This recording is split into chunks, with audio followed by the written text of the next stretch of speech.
¿En qué momento es que perdimos el camino? ¿En qué momento? Voy a leer un texto rápido, algo muy predicado, pero el Señor hace unos días atrás me regalaba aquí un detalle que compartir y creo con todo mi corazón que es el que siento para poder comenzar pues este año que hemos emprendido, el 2026, porque va a ser de todo un poco de alerta, de aviso, de ánimo. Así que en el libro de Juan, ya sabes, pastor, que echamos un pique en el libro de Juan, ¿no? Capítulo 10 y versículo 10, y dice así la palabra del Señor, en el nombre del Padre, del Hijo y del Espíritu Santo. Amén. El ladrón no viene sino a hurtar, matar y destruir. Y yo he venido para que tengan vida y para que la tengan en abundancia. Que Dios bendiga su palabra en nuestros corazones. Cierra tus ojos un minuto, por favor. Cierra tus ojos. Voy a rogar a mi hermano Tai que la oración y que me presente delante del Señor. Gracias, Dios mío, Padre, que me dejas alzar mi voz hacia ti, Padre eterno. Quería pedir, Dios mío, especialmente por el hermano, Dios mío, que está llevando la palabra. Que mediante de él, Dios mío, nos vengas hablando a los corazones necesitados, Dios mío. Que seas, Dios mío, esa palabra que venga tocando sus corazones, Dios mío. Y sin nada más, Dios mío, que esa palabra nos llegue y la pongamos en práctica en tu bendito nombre. Amén. Amén. Bueno, para comenzar, Iglesia del Centro, decía que veía bien de predicar este detalle que tengo para, de alguna manera, darte una advertencia, porque las Escrituras dicen que nuestra lucha, cuando habla de lucha, habla de pelea, de enfrentamiento, no es contra carne ni sangre. Está hablando carne y sangre, está hablando de nosotros, sino que dice que es contra principados, potestades, gobernadores de las tinieblas y huestes de maldad, haciendo alusión a los cuatro rangos angelicales o demonios, como queramos decir, ¿vale? Entonces, nuestra lucha es contra el diablo y todos los que están detrás de él. Y aquí en el capítulo 10 es el mismo Jesús que está relatando una parábola en la cual él muestra algo que nos interesa a todos entre sacar de aquí, de lo que dice Jesús. Y él dice que él es el buen pastor que ha venido a cuidar de las ovejas. Hace alusión de que él es una puerta y dice que el que entrare por él entrará y saldrá, que las ovejas están en su mano, que no hay nadie que se las arrebate. Haciendo alusión, él como el pastor dice que las ovejas oyen su voz, que conocen su voz y le siguen, y todo lo que esté fuera de la persona del Señor Jesús lo hace a una alusión, hace una comparación como a un ladrón o a alguien que no tiene derecho ni autoridad de mandar en el redil. Les está entresacando esto y les está hablando esto. El Señor, yo soy el pastor, yo soy el que tengo la autoridad. Y por lo tanto podría surgirte una pregunta, y para que no te quede la duda te la voy a responder. Entonces, el pastor Manuel, ¿qué pasa? Si no es Jesús el pastor de la iglesia, ¿qué pasa? El pastor Manuel entonces no tendría la autoridad de Dios. Tengo que decir que sí, porque Cristo al morir en la cruz del Calvario nos ha hecho templo del Espíritu Santo. Por lo tanto, Jesús mora en el corazón del pastor, y al morar Jesús en el corazón del pastor, el pastor tiene la autoridad de Dios. Amén. Entonces él, entre todo lo que le está diciendo de lo que ha venido a hacer aquí a la tierra, les ha dicho todo esto y les lanza una advertencia y les dice: el ladrón no viene sino a hurtar, matar y destruir. Y lo marca en ese orden. Y a mí me gusta resulta cuando leo las Escrituras y quiero entresacar algo de lo que está escrito, siempre dirigirlo en el orden que está escrito aquí en las Escrituras, porque por algo él lo escribió así. No se lo sacó de la manga el escritor de este libro, el apóstol Juan, sino que fue inspirado por Dios, y Dios quiso que estuviese este texto escrito en este orden. Y por lo tanto él dice que el ladrón ha venido a hurtar, matar y destruir. Lo primero que dice es que el ladrón ha venido a hurtar. Creo que a cualquiera de los que estamos aquí presentes, para entrar ya en el mensaje de lo que tengo hoy, Iglesia del Centro, lo que está aquí diciendo, si cualquiera persona que yo le pregunto de los que estamos aquí presentes de la Iglesia del Señor, ¿qué significa hurtar? Cualquiera me podría responder. ¿Qué significa, Jericó? Tú que eres un monstruo, ¿qué significa hurtar? Robar. Es sinónimo de robar. Todos sabemos lo que es robar. Y la Biblia condena al ladrón. Dice que ningún ladrón entrará al reino de los cielos. El ladrón se dedica a robar. Entonces, lo primero que está diciendo, en modo de advertencia, Jesús, el buen pastor, el que tiene la vida, dice que el ladrón. ¿Quién es el ladrón que está mencionando? Siempre hemos dicho y seguiremos diciendo que está haciendo ilusión a Satanás, que es el diablo.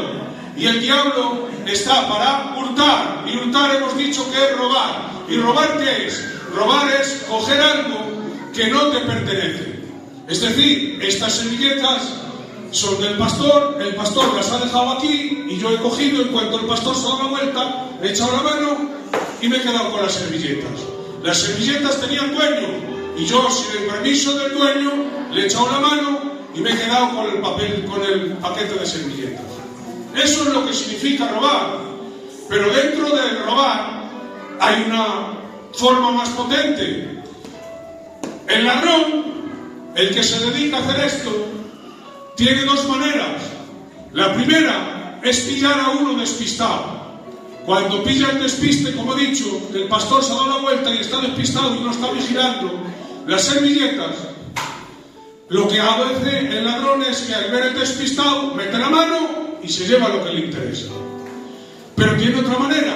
Cuando uno no se hace despistado, cuando uno no aparta la mirada de lo que tiene ahí de valor, el ladrón lo que hace es que lo hace por fuerza.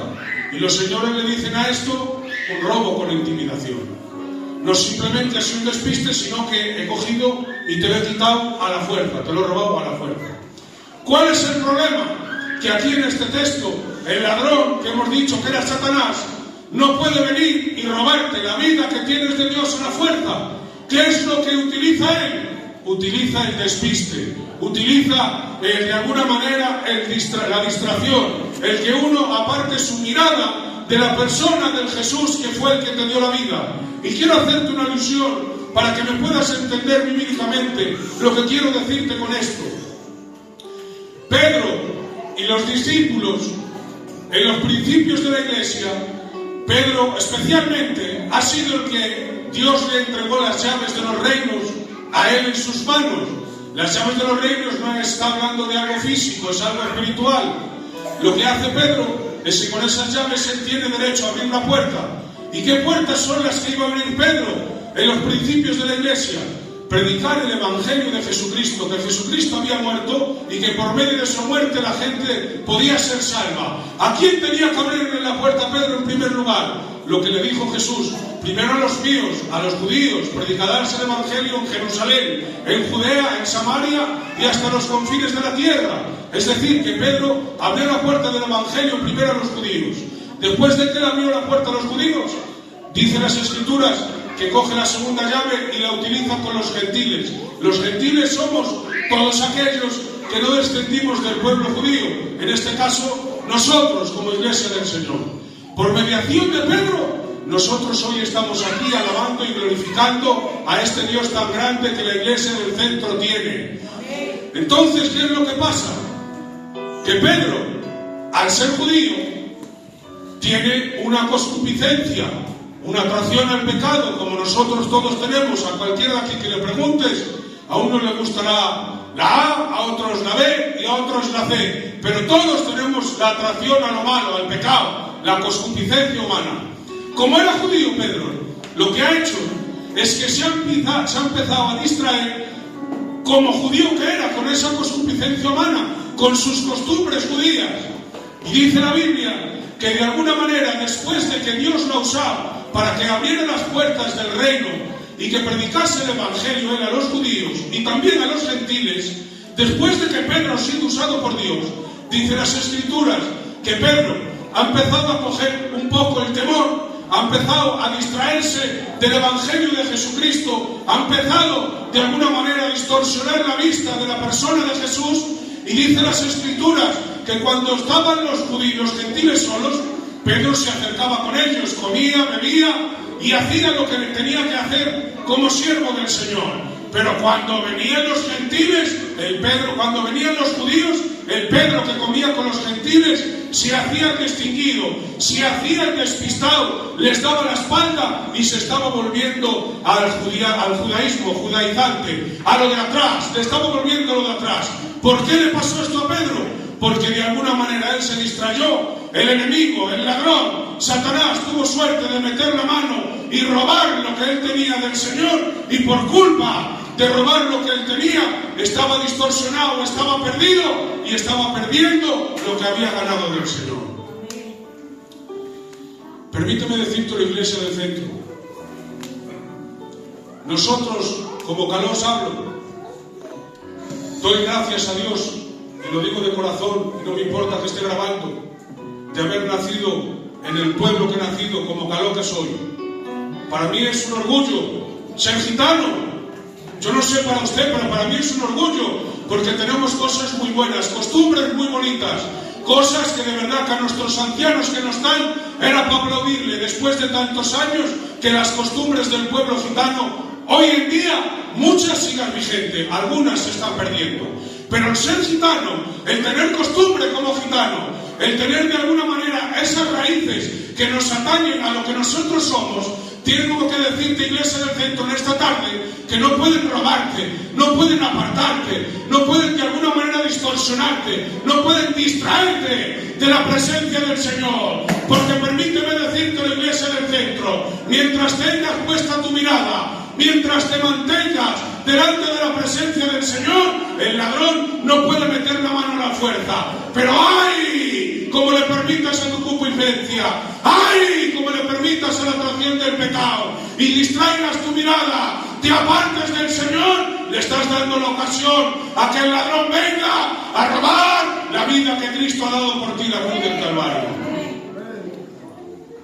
Por eso quiero que estés alerta, que no te despistes, que sigas firme, porque de alguna manera el diablo está para hacer mal, pero Cristo lo ha vencido en la cruz del Calvario. Cristo te ha hecho más que vencedor. Cristo ha dado su vida por ti, y por medio de eso tienes acceso al cielo. Pero ¿qué pasa? Que el diablo, el ladrón, no se conforma con robar. Él quiere llegar más allá. Porque si al pastor, te lo pongo de ejemplo, le roba la llave del coche, le busca al cocidico el coche con el que viene al cultivo todos los días, tenemos que ir nosotros a buscarlo luego a su casa. Pero ¿sabe qué pasa? Que aunque al pastor le robara la llave del coche y le robara el coche, no terminaría su vida. Seguiría para adelante con mucha deficiencia, le costaría más de lo normal, pero seguiría su vida, porque la vida del pastor no está en el coche. El coche es un utensilio que Dios le ha dado, que Dios le ha regalado, para que pueda seguir y que pueda servir sin utilizarse de él y hacer la obra del Señor. Pero no es la vida el coche es el utensilio que tiene para moverse. ¿Qué es lo que atenta aquí el diablo? Lo primero es que quiere robarte, quiere pillarte distraído y quiere arrancarte la vida que tienes de Dios. Una vez de que él haya tenido acceso por tu distracción a poder meter la mano y apartarte de la vida del Señor, lo que quiere hacer él contigo es que quiere matarte, espiritualmente hablando, claro está. ¿Y qué es lo que hace? ¿Qué es lo que necesita? ¿Qué es lo que está buscando? ¿Qué es lo que de alguna manera lleva a esa decadencia espiritual? ¿Hasta qué extremo necesitas de alguna manera estar distraído, permitir que cada día te robe la vida que tienes de Dios? Voy a ponerte un ejemplo bíblico para que me entiendas lo que quiero decirte con esto. Jonás, vete a Nínive y predica, le dice Dios. Y dice las Escrituras que él no quiere y se marcha a otro lugar. El viaje que Dios le emprende, que Dios le dice a Jonás, no ha quisto, ha permitido de alguna manera, por su distracción, por su forma, que el diablo le robara la ventaja. Pero dicen las Escrituras que él, creyendo que sale victorioso, marchándose donde él quiere, creyendo que no va a tener ningún encontronazo, que le va a ir todo bien, dice la Biblia que ha cogido un barco y se ha montado a donde el lugar que él le da la gana ir. En el trayecto del viaje, cuando Jonás se ha montado en la barca, dicen las Escrituras que se ha levantado una grande tempestad en el medio del mar. Los que van con él en la barca se empiezan a preguntar qué ha sucedido con el tiempo, qué ha pasado, si estaba bien esto, si íbamos rumbo a Tarsis y estábamos gozando, el tiempo estaba bien, y de repente se ha levantado esta gran tempestad. Digo yo que a lo primero pensarían ellos que era algo del tiempo, algo que ha surgido sin más. Pero como ven que la tempestad está golpeando la barca, que la va a destrozar, que de alguna manera no tienen salida, que se ven la muerte en la cara, se empiezan a preguntar qué ha sucedido, qué pasa, que el tiempo no amaina, que la tempestad sigue, que la barca se hunde. Y dice, vamos a hacer algo. Y han empezado ellos, creyendo con la solución en sus manos, a tirar los enseres, dice la Biblia. Los enseres eran las maletas que ellos llevaban con sus ropicas y yo que sé qué más, a lo mejor con algo de alimento. Jonás, al ver lo que está haciendo, ha entendido él que él es el culpable de la tempestad que se ha levantado por ir en la barca donde Dios no le mandó. Dicen las Escrituras que entonces ha cogido Jonás, se ha escondido debajo de la bodega y de alguna manera él se ha quedado dormido. Durmiendo, está en la bodega, la barca se hunde, Jonás duerme, los de la barca tirando los enseres y Jonás durmiendo. En una parte de las Escrituras, permíteme hacer este ejemplo para que me puedas entender, dice, y no ignores acerca de los que duermen, está hablando de los salvos, los que duermen son los que han partido con el Señor. Entonces el dormir hace una ilusión o una comparación a la muerte física aquí en la tierra. Jonás duerme, Jonás espiritualmente está como muerto. Dice las Escrituras que ha tenido que venir uno de arriba, de los que están luchando con la barca, y le ha dicho, dormilón, despierta, que la barca se está hundiendo por culpa de la tempestad que hay en la calle y no sabemos por qué viene. Jonás sale él y de alguna manera al despertar del sueño reconoce lo que le ha hecho y dice, ¿sabéis quién es el culpable? El culpable de esta tempestad soy yo. Aquí tenéis la culpa de la tempestad que viene. Cuando Jonás estaba durmiendo no lo reconoce, pero cuando Jonás se despierta reconoce en la situación que él se encontraba. Permíteme decirte esto, Iglesia del Centro, como le permitas a Satanás que hurte, que robe la vida espiritual que tienes, vienes poco a poco en esta decadencia y te vas a encontrar dormido espiritualmente hablando. Pero hoy está aquí el poder de su palabra y envía a este torpe siervo Dios y te dice en esta tarde, despierta, despierta, despierta, que aquí está el poder de Dios, está la vida de Dios, está el Espíritu Santo, en el nombre de Jesús. Cuando despiertas, entonces reconoces en la situación que estabas, en la situación que te encontrabas y que vuelves a estar delante de la presencia del Señor. Y para no alargarme, que si no después el pastor me castiga un montón de tiempo, no se conforma solo con matar, sino que dice y destruir. ¿Vale? ¿Qué es destruir?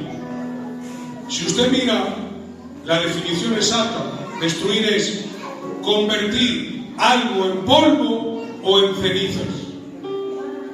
Fíjese usted, el polvo es tan pequeño, una piedra, una roca, tan grande y tan consistente que es, se puede llegar a desmenuzar como algo de polvo, que no se ve prácticamente con los ojos, no lo vemos. Es decir, que no se conforma con robar la vida de Dios, sino que quiere matarla, para que te quedes durmiendo y cuando la barca se hunda, pues a saber Dios dónde te encuentras. Pero no se conforma con solo eso, sino que quiere también destruirte. Y destruirte hemos dicho que es lo más grande, lo hace tan pequeño, tan insignificante, que parece que no tiene solución. Pero, ¿sabe qué pasa? Que aunque Él sea fuerte, nosotros tenemos al más fuerte de nuestra parte. ¿Cuántos lo creen y dicen amén? Amén. ¿Qué es lo que hace? Para que me entienda lo que quiero decirle con esto del destruir. Nehemías llega a sus oídos una historia, o una noticia mejor dicho. Nehemías, el pueblo de donde vienes, Jerusalén, los muros, las puertas, y dice la Biblia, están destruidos. Los muros están derribados y las puertas de tu tierra están quemadas. A Nehemías le duele el corazón, porque es donde se ha criado, donde él ha vivido, donde él ha moceado, donde él ha jugado cuando era niño, pero por las circunstancias de la vida se encuentra en otro lugar. Pero le han llegado las noticias a Nehemías de lo que está pasando en su pueblo, de lo que está pasando en su ciudad. Y cuando él ha escuchado eso, dice las Escrituras que le han pedido permiso al rey. El rey le ha dado permiso y ha ido él con sus propios ojos a ver cómo estaba la ciudad de Jerusalén en la cual él había vivido en su infancia. Cuando llega allí, se encuentran los muros derribados, las puertas quemadas, y todos los que estaban habitando en aquel lugar les daba exactamente igual. Los que estaban en aquel lugar, la visión que tenían era de levantarse un día y ver los muros caídos, levantarse otro día y ver las puertas quemadas. Un mes, yo no sé el tiempo que estuvo el muro y las puertas quemadas, no sé el tiempo que estuvieron, pero la gente estaba tan acostumbrada que le daba exactamente lo mismo, que le daba igual 8,80. Pero Dios envía a Nehemías. Nehemías, en cuanto le da permiso el Señor, él mismo coge la dirección y empieza a decir, mira, pero a ti no te da fatiga lo que está pasando con la ciudad con la que te has pasado tu infancia, con la que estás viviendo. No te da fatiga que te levantes por la mañana y que veas el muro derribado. No te da fatiga que las puertas que te han cubierto, que te han resguardado, que te han hecho vivir seguro dentro de ese lugar, que estén por los suelos. ¿Qué es lo que pasa? Ha cogido a uno, lo ha convencido a otro, y dice las Escrituras que de alguna manera ha levantado ese avivamiento en el pueblo del Señor y que se han puesto todos a trabajar en el muro y en las puertas que estaban derribadas, que estaban destruidos. ¿Y saben qué pasa? Que en cuanto los que lo veían, que pasaban de todo, vieron que el pueblo de Dios empezó a trabajar de nuevo y a reconstruir el muro, ¡ay padre! Quisieron hacerle la guerra.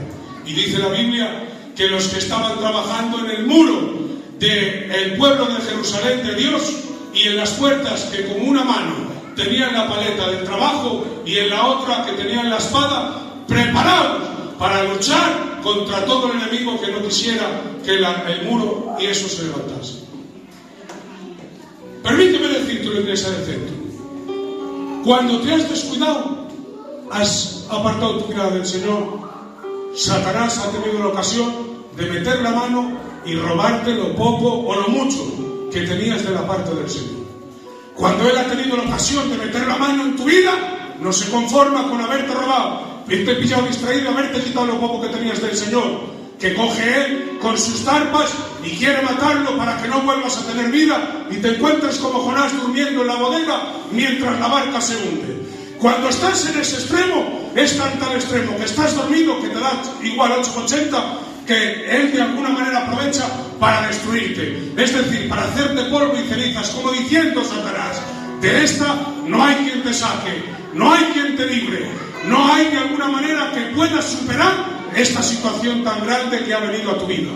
Y lo que dice y lo que piensa Él es que cuando esté uno destruido, que no hay nada que hacer. Pero permíteme decirte, iglesia en el centro, que el texto no termina diciendo así. Dice las Escrituras que Él ha venido para untar, para matar y para destruir, en ese orden. Pero dice también las Escrituras que Él ha venido para darte vida. Pero no simplemente dice para darte vida, sino que dice que ha venido para darte vida y dártela en abundancia. No se conforma con que vivas aquí bien, no se conforma con que te encuentres bien aquí, sino que Él ha hecho algo más por ti. Ha hecho que se abran las puertas de los cielos. Ha hecho que de alguna manera tu entrada al cielo sea gratuita por medio del arrepentimiento de tus pecados.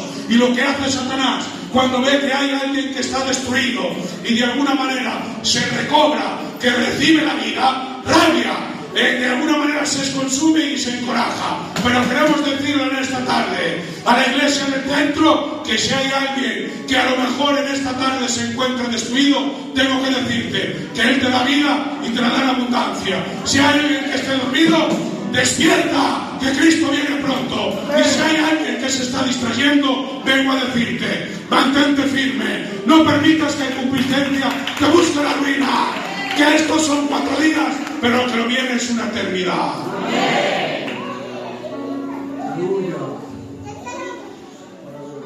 Y me dirías tú, muy bien, Jacobo, pero cuando Pedro se distrajo, ¿cómo volvió a los caminos del Señor?